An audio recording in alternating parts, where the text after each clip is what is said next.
Neçə gün paylab yolunu yine gelyen günüm. Bir nefes getinç koyup dostu yaran gelmin durun. Ben axır şu Gülpərini köyünde hayranıma. Vəsil çağıdır şu dem aynı şan gelmin durun.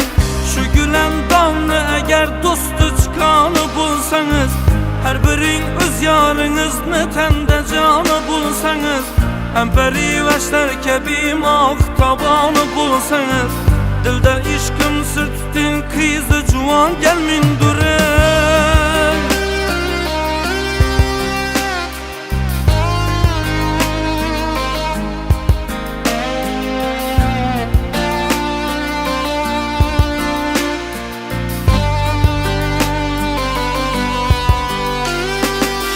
Caylağanman mirini kalbıma ahır ağalar.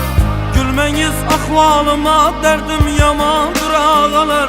Şu fırsat demin durun canımlı canlı cadular.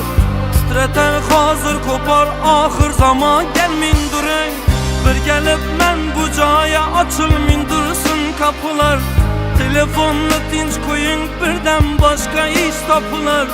Şu dem hayallar birleşip bağda oynar ahular.